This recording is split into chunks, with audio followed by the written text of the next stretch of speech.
So hi everyone, thanks for being here. I'm Paige and I'm going to present to you electric skin.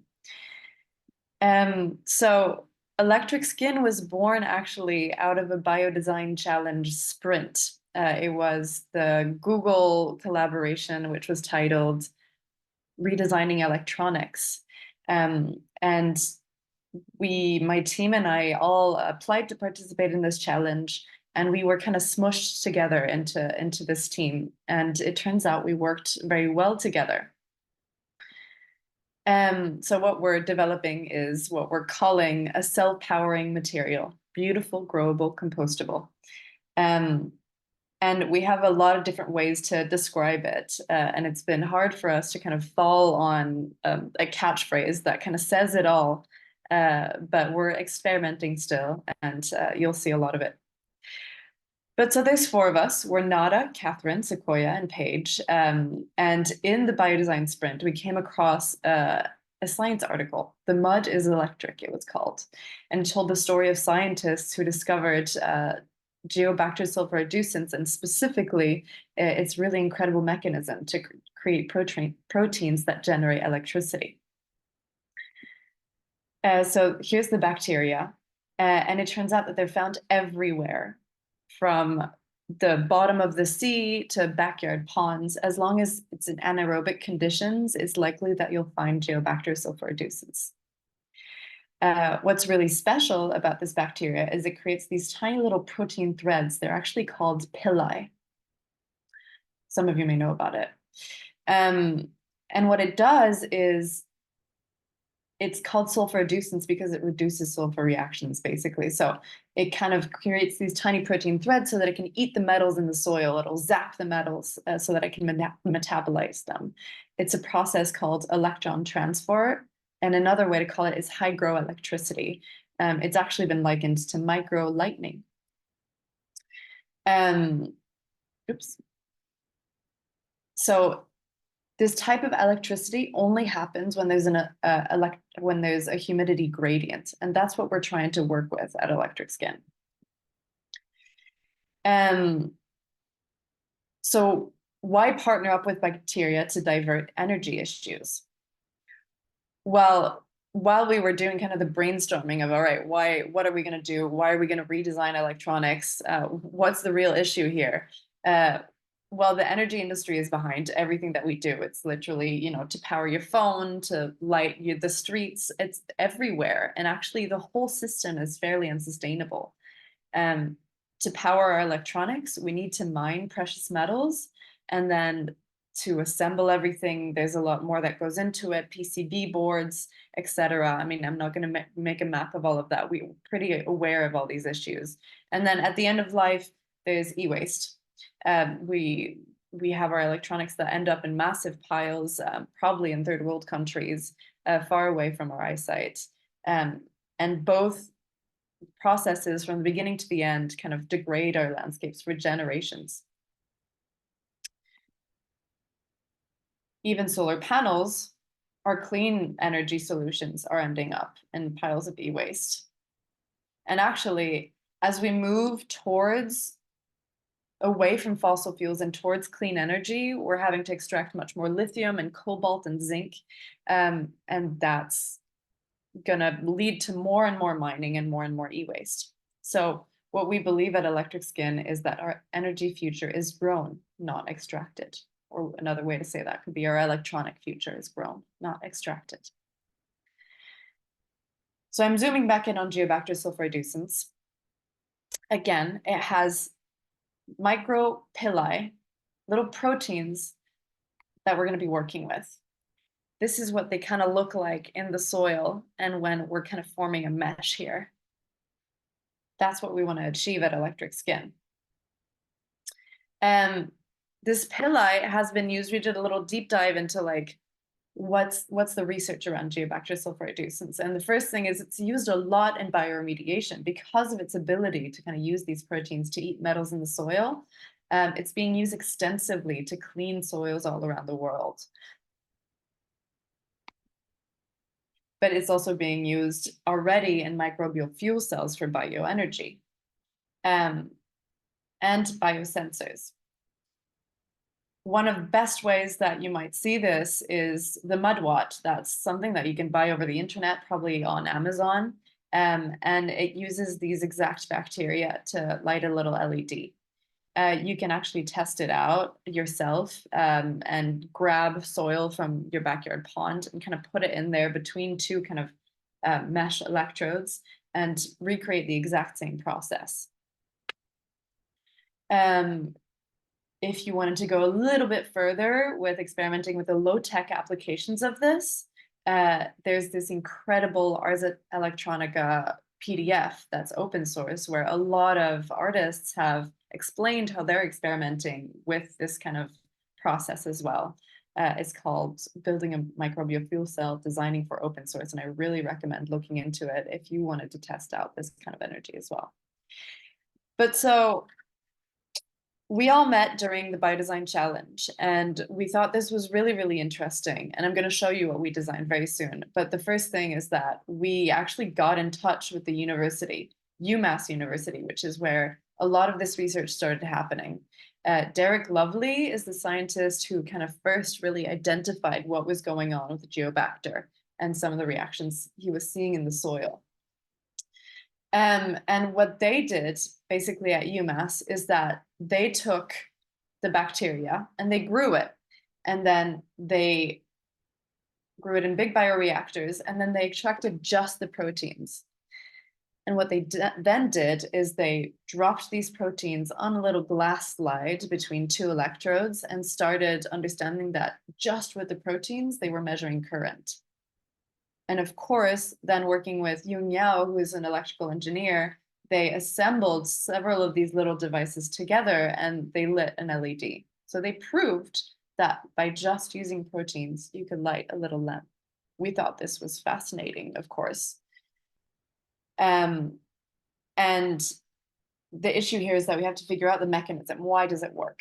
Well, they figured out that it was through this kind of process of electron exchange and the humidity in the air. So there's a lot of papers that explain that it's with the humidity gradient that something's happening. Here's the device. These are the illustrations done by Nada. And what you'll see basically is this glass piece of slide, two electrodes, and then the dehydrated protein in the middle. It's hard to illustrate a microscopic mesh of proteins, but just imagine it there. What they're also doing at UMass is that they're connecting all these devices together, but then also connecting it to a capacitor so that there's a stable amount of energy kind of being delivered to an LED. So why is this so inspiring? Well, so many different potential here, but the one is like, could we use proteins as a main power source? So can we reduce all the amount of metals that are being used to generate electricity? And can we reduce e-waste? Can we avoid the use of toxic chemicals? And can we reduce the need to mine and process minerals? So this is what we're doing. This is our kind of really early prototypes. Right now we're moving to something slightly more technical. My colleagues Nada and Catherine are actually in Qatar right now, prototyping at a microelectronics lab, which is really exciting. But originally we started experimenting on alginate. Alginate is Catherine's area of expertise. She's really good at creating these kind of algae-based materials and keeping them quite stable. And so what you see right now is a piece of alginate that we've laser engraved with kind of with little cells, 6, 8, 12 different cells. And we have the proteins deposited on top of one little electrode here. And here you can see that's our own culture of proteins. And that's what we're using. We're literally depositing a little liquid of proteins that we're letting dry on top of our electrode. So how do we grow them? Well, obviously, bacteria is usually grown on petri dishes, especially at the beginning. And what they did at UMass University is they started growing Geobacter itself, but then to make it more efficient, they engineered E. coli to be able to express these proteins. So there's a series of techniques, but I'm going to show you more kind of the image-based process so that you can kind of see. It's kind of important when you're working with biodesign and bacteria to be familiar with lab processes. I don't exactly know who's in the room right now and who knows what, but I'll just go through it very quickly. So to take it back, Geobacter creates the proteins, but we've used synthetic biology to modify E. coli, which is another bacteria that's used in synthetic biology because it's super easy to grow and modify. And we've made E. coli express the proteins so that we can grow that much more easily and then extract the proteins more easily. So we start with a petri dish and we scrape it off. And then, is my computer okay? Okay, it is. And then we kind of put it in a liquid culture flask and we incubate it overnight so that these bacteria grow. We then put it in a bioreactor to kind of shock the E. coli culture into making more proteins. We stress it basically. And then to get these vials right here of protein, we put that whole bioreactor culture through a vacuum filter so that we're separating the bacteria and the protein. Okay. I have a little video here as well. That's going to show something that I'm going to skip actually, but it helps us understand kind of like how we're making that separation happen as well.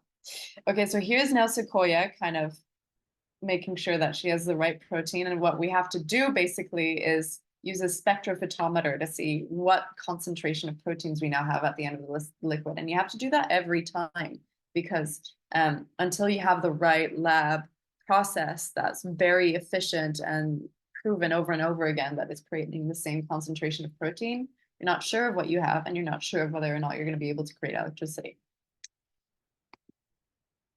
Oops. So what are we doing with it? I showed you a little bit earlier, but we're calling it electric skin. Why a skin? Well, there were so many kind of ideas behind it, but a skin is what coats everything. And our idea for the future of the world was kind of a biophilic future where our devices were cared for as we would care for a plant, a pet, or a loved one. We understood that basically everyone's using their phone every day and it's almost like a companion. But there's a little bit of a dark side to it, right? We're kind of addicted to our phones. And also at the end, like after 1 or 2 years, a lot of us are just like throwing it away and replacing it. Well, what if we created a skin for our devices that was textured and beautiful and alive in a way? That was our question. And we wondered if that might have people care more for their phones. So that's kind of where the name came from. And we thought that if it kind of breathed electricity, that there would be kind of this real feeling of your phone actually being your pet, actually being your companion. And what if at the end of the life, instead of throwing it in a pile of e-waste, you could kind of bury it in the ground? So there were some very kind of poetic ideas that we developed at the beginning around the idea of electric skin. And as we've moved forward, well, we haven't dropped those ideas at all, but we're kind of focusing on very practical things now. Like how do we make it? Right, the idea was how do we start in the soil growing bacteria, craft a skin that then goes back to the soil at the end of use. So a very circular process. I'm still now going through kind of like the initial kind of design ideas, but because it's such a small amount of electricity that's being created through these proteins, we were very interested in creating a surface area because the more you kind of create texture on a device, the more surface area, the more protein you can put, the more electricity you can create.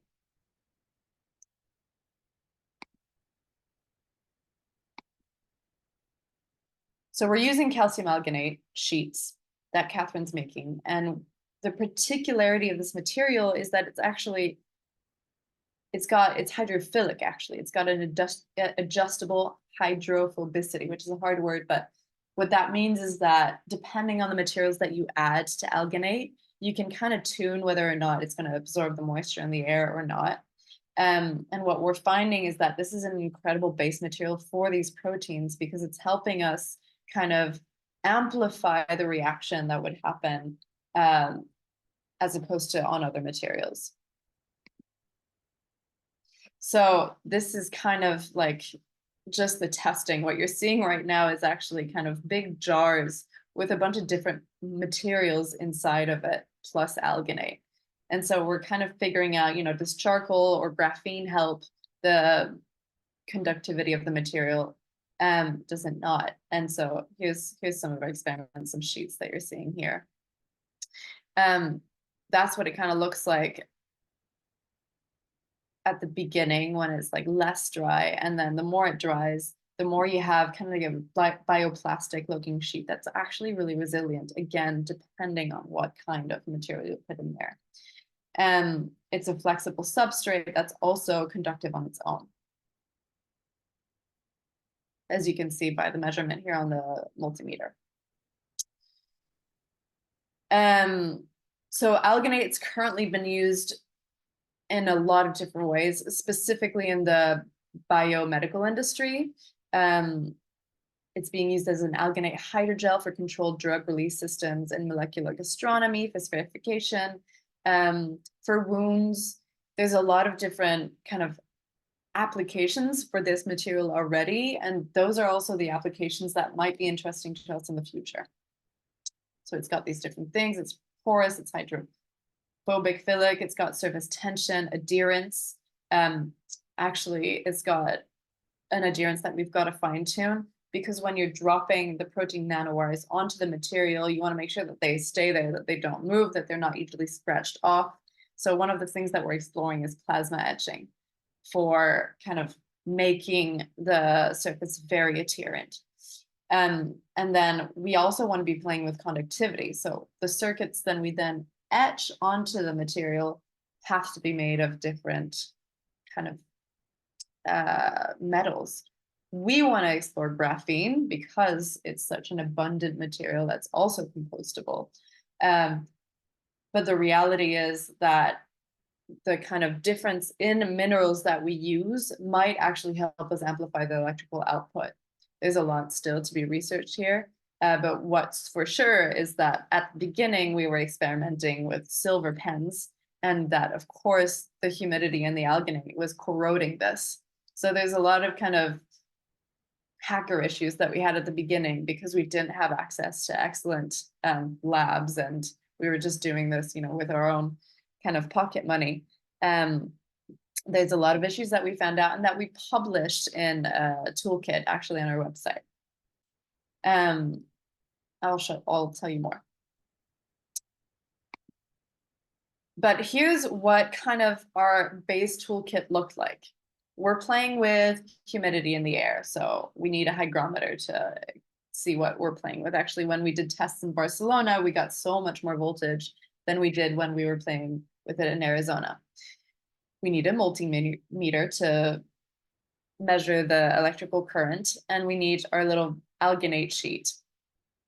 Then we need our silver pen, which is somewhere not on this table, and we need our proteins right here. And we did a micro pipette to kind of pipette tiny little amounts of proteins onto our alginate sheet. At the beginning, we were using tape to create a little well. Afterwards, we were able to use the laser engraver. And so now what you're seeing is kind of the assembled micro cell, and the piece of alginate with a silver pen that's got the dropped proteins on top. And right now we're using this little connector here as the bottom electrode and the multimeter as the top electrode. And what you can see is that just with one drop of protein, 0.2 volts are being generated. 0.2 volts is not a humongous amount at all, but for some low voltage electronics, that's actually enough. Things like temperature sensors, which is what we're trying to experiment with. We've gotten things up to 0.7 volts. And of course, when we start connecting these things together in the right way, using circuits in parallel as well as in series, we can start getting the voltage up and up. That's what we're working on right now. And I look forward to potentially having another talk where I can explain where we went right and wrong. This is a complicated sheet to explain the calculations that we were making. If we make these number of cells and that we connect them together, how much can we amplify the voltage and how much does a lead need? What can we power? But there's just a little bit of mathematics to it. Here are some tests that I'm going to kind of pass through really quickly. And here was our display at the sustainable angle, but you can kind of see all the different kind of prototypes that we're making. Again, super low tech at the beginning. We're using the one that I showed you, just silver pen. We're also trying kind of conductive fabrics and embedding them within the alginate. We're trying these strange little button pads here. And then we have a lot of different types of alginate sheets. You know, some of them have graphene, some of them have charcoal, some of them have mica, some of them have silk, saracen, things like that, to see if the material that's embedded into the alginate is helping us or not, if it's helping with the conductivity or the resistance. In this Petri dish, you're seeing that it's dipped in water because, again, it's the humidity gradient that's helping here. That's what we really need to fine tune, is how do we create the perfect material scaffold for the proteins to express optimally. Now, in the future, this might also be enhanced through protein design or by like finding a new bacteria that actually does the same process, but in a better way. There's actually cable bacteria that exists as well, that are bacteria that are long and create electricity just themselves, not even through proteins. There's a lot of different ways that all this research can go. And our ultimate ambition is, of course, to create our own material that's going to generate electricity. But what we're really interested in is the communication piece of all this. This is a piece of research that's staying in the lab at UMass. Derek Lovely is actually retiring, the initial researcher at the origin of this incredible piece of academic research. And oftentimes, actually, discoveries like that happen and they just kind of stay in the lab and never come out. So our ambition is to talk about it and make it inspiring and interesting so that others are going to start exploring this sort of potential. There we go. This is a little bit of a close up to what I was showing you earlier. And again, one of our early prototypes where we're trying to connect different ones in series. And this is what we were trying to go towards. We were also, in parallel with the physical experiments, we wanted to experiment with a different type of aesthetics. You know, what does a bacterial aesthetic look like? What can the future of our electronics look like if it's not normal and flat and made of kind of just glass materials? So here's kind of like an experiment that we made in Qatar and then showed at Milan Design Week. But some of our earlier things that we also showed during the Biodesign Challenge experimented with how do we kind of augment that surface area and what might the fabrication processes be. So electrode on the bottom, kind of this surface area scaffold, probably made of some sort of bioplastic, with then nanowires sprayed on top and potentially a coating of alginate on top of that as well to get the humidity right. We're still experimenting with all of this and we'll share more as we go along.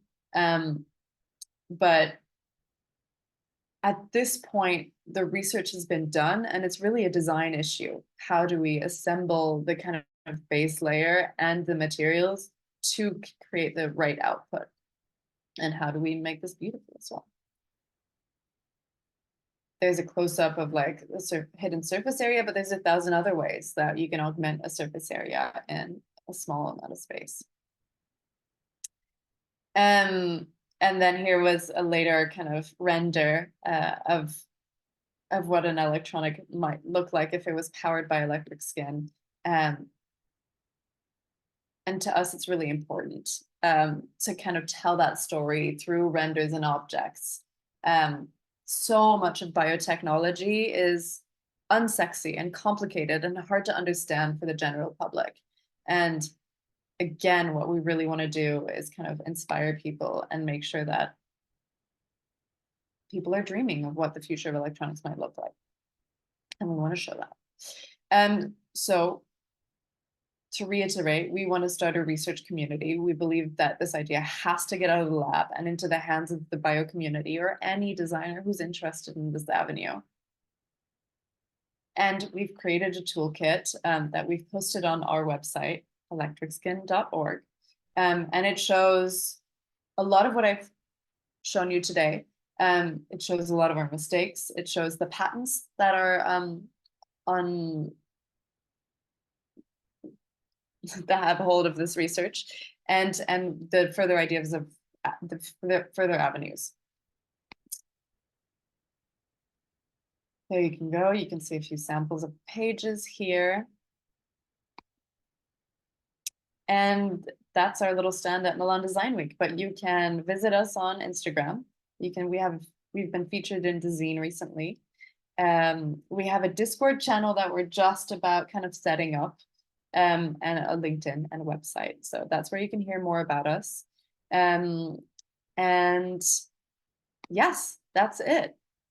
Experimenting with our logos as well. There we go. Nice. Thank you so much. That was great. By the way, if you want to share your, I saw you did, but like if you want to share your, yeah, exactly, your Discord channel and everything, you can see everything there. Is the Discord channel discoverable, or you can just, or maybe, I don't know. It should be on our website. We have a link to be able to join. Perfect. Yeah, I shared the website with everybody here on the chat. So yeah, if you're interested about the project, please go there and support Paige's project. Really cool also to like redefine some of our electronics, some of our materials for a more regenerative and circular future. So that's a really cool project. So do you guys have any questions? If you do, please, you can raise your hand or post it in the chat. We actually have one question. A lot of people had a little bit of felt a little bit confused on what exactly or who exactly creates the electricity, and in particular your connection between the E. coli and the Geobacter. If you can maybe talk a little bit more about that to kind of explain that further. Sure. Okay. So there's a bacteria in the soil, Geobacter Sulfurreducens, and this bacteria is able to create these tiny little protein threads. But often what happens when you're trying to grow bacteria in a lab is that bacteria that you find in the wild are really hard to grow and scale up and grow a lot of them. So what we have to do is use synthetic biology processes and insert the genes of Geobacter into another bacteria called E. coli. And then that one is so much easier to grow. So you're making E. coli do the same thing that Geobacter does, create the same proteins as Geobacter does. And that's what the lab at UMass did, and so what we're doing as well. Is that clearer? Yeah, I hope Divya, if that's clear, please let us know. But yeah, perfect. Thank you so much. Yeah, does anybody else have a question for Paige?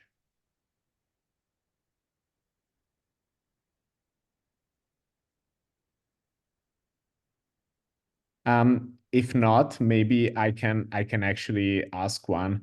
In particular about the practicalities of the project, which I mean, it's because of its very innovative nature, I'm sure that you have to kind of problem solve a lot of things and like kind of create new practices basically. So I wanted to ask you, like, practically, what were some of the biggest challenges that you have faced during the development of the electric skin, and also what kind of challenges do you expect of encountering like in the near future? Yeah, I mean, that's a fantastic question. We have a lot of challenges. I mean, the first one is that we're four women and that we're distributed at the four corners of the globe. So to meet each other and prototype together, it's really hard. We have Sequoia that's actually set up a whole lab in her garage in Arizona. Um, and so she's growing the proteins and then sending them over to Nada or Catherine in Mexico or Qatar. And then we're experimenting with that, but the proteins might not have been perfectly conserved and sent. So there's 1,000 kind of mini problems that come up from the fact that we have a very low budget and we're experimenting with something that's actually highly complex. So we're going slowly but surely, and we're getting interesting results. The other problem is that two of my colleagues are mothers, for example, and so that means that they can only dedicate a certain amount of time to this. So if we want to make this a startup, well, we have to either work around that fact or kind of make certain choices as women that mean that, okay, well, I'm like going to leave my family on the side for a little bit of time. And so there's kind of these very human things that are happening as well. The other thing is that none of us have PhDs. We all come actually much more from design backgrounds than high, like, science or academic kind of connections.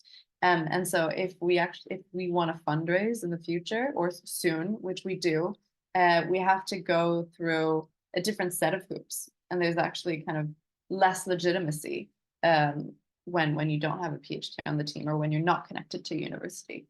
We have a licensing agreement from UMass, but we're not partnered with them in any sort of official way.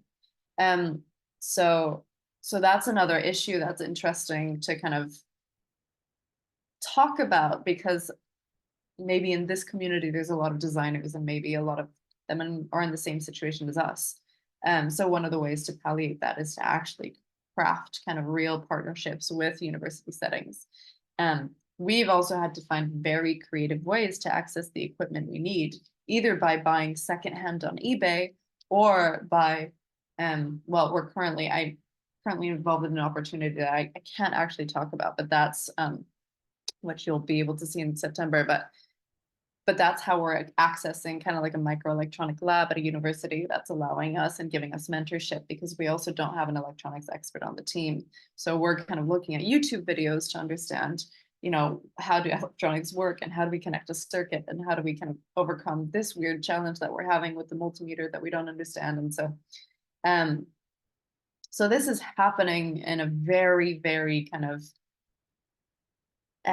very hacker way, very do-it-yourself way. And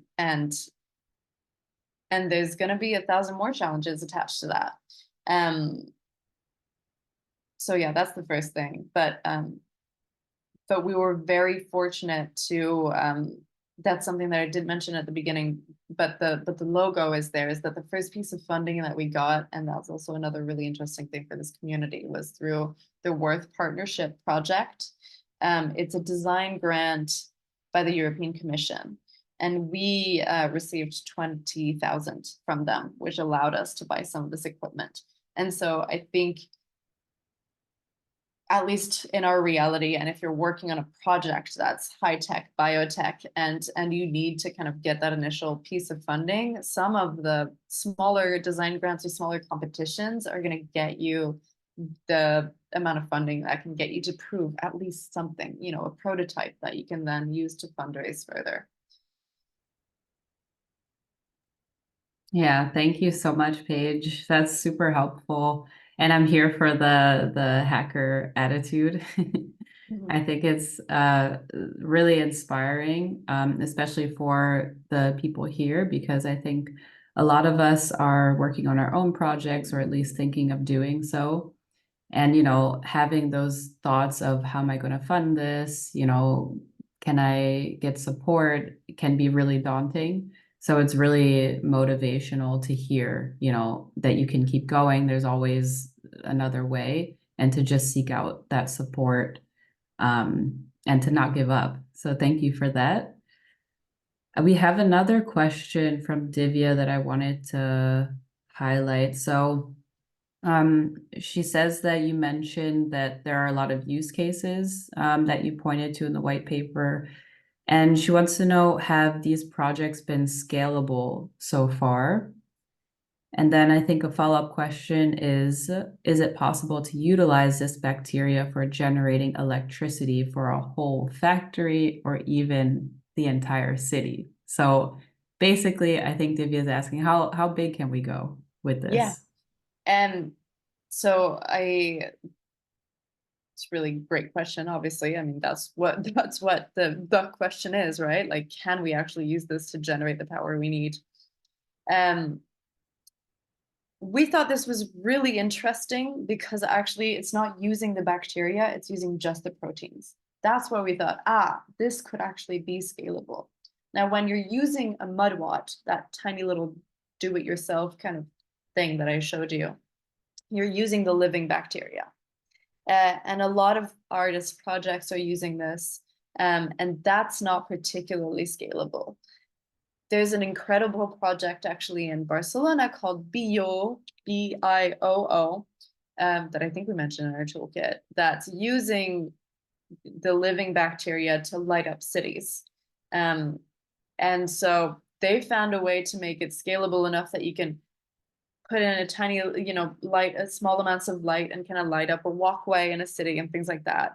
So there's a potential for that. And I think that's really wonderful to utilize a living bacteria to make this happen and to generate some sort of power. It wouldn't be enough to light a factory, however. So what we're doing is using just the proteins. And that's also, I guess, what I was trying to explain is that by connecting each of the little cells on which we drop proteins, we can scale it higher and higher and higher. There might be a mathematical limit to this that we don't understand yet, but the potential is that the more you connect them, the more you create electricity, and then it's infinite. You can go anywhere, you could light anything potentially.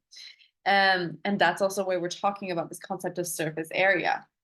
How much of these proteins can jam pack into a small amount of surface?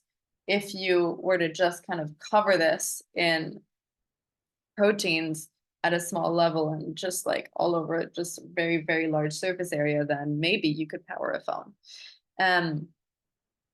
So basically the answer is we don't know. We're trying. Right now, we're only working on tiny little voltage, which means little sensors and things like that. But that's already something that's got a lot of potential because so many things in this world are powered by little amounts of voltage. Everything in the IoT industry could potentially be powered, by using 1 volt, 2 volts, 3 volts, things like that. And there's this whole area that's called transient electronics as well.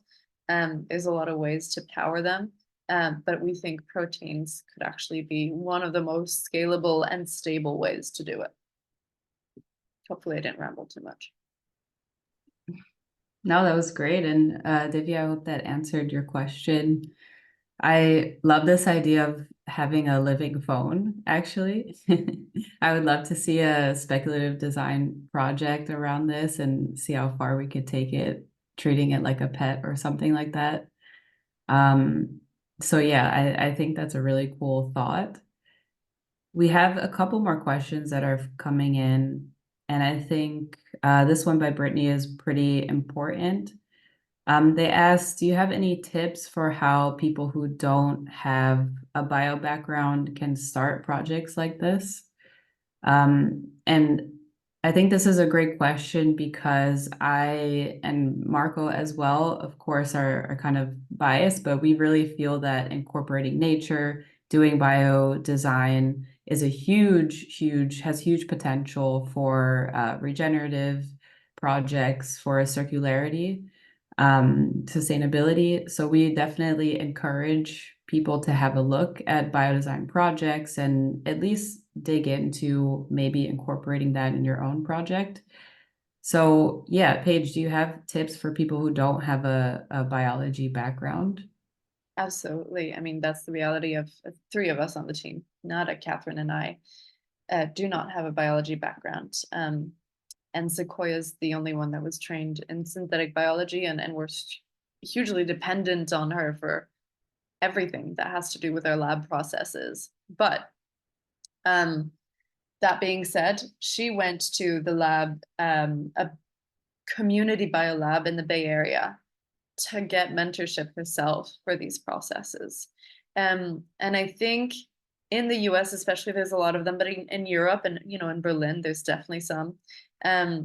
Community biolabs really help people understand these processes. I think there's 1,000 things that you can do, and I'm just going to go with what I would do then, because I want to learn as well. I need to catch up to my colleague. There's an incredible amount of resources on the internet for how to learn the basics of synthetic biology. The first thing is the How to Grow Almost Anything course at MIT that I'm following right now. It's in process. But then I could send a list. There's a lot of others that you can find for free on the internet that kind of walk you through the basics of biology and synthetic biology and how you might use that for biodesign projects. The Odin is an incredible resource as well. They have a lot of kits that they'll send to your home and teach you to kind of do basic things like, I think there's stuff about DNA and growing your own mushrooms and that sort of stuff. So the Odin is an excellent resource. And then, yeah, and the third thing that I would say is go hang out at the local community biolab. And if you have a project that you really want to do, then connect to people there and try to find a collaboration. Alternatively, go directly to a university and try to find someone that's nerdy enough about this stuff as well. Because there's a lot of scientists that are actually also artists at heart and that never have the opportunity to test like those things and might really, really be happy to collaborate. And, then the fourth thing might be participating in challenges like Alla Future organizes or the Biodesign Challenge and connect with scientists there. Yeah, thanks, Paige. I highly agree and recommend connecting with existing biologists or science people experience in the sciences, because like you mentioned, some of them don't even think about doing design projects with their skills, So as soon as you go in and start challenging or inspiring them to think a little differently, they get excited too, because they maybe literally just never thought about using their tools in a different way. So a lot of times they're super happy to collaborate, and it's a great way for you to learn as well. I mean, I've done it working side by side with scientists, and they make for really interesting projects. And of course, I would be remiss not to mention our Biomaterials Challenge that will be launching again this year as a great entry level program to get introduced to these topics. Of course, we can share that with you. So if there are any last questions, I would drop them in the chat. In the meantime, I have a question. I would love to know, Paige, your wildest dreams for electric skin. How, if there were no limits, the science is all working out, where could you see this going in 50 years? Well, yeah, in 50 years, I'm seeing electric skin coating entire buildings, and powering kind of the electrics and everything that we're using right now. Yeah.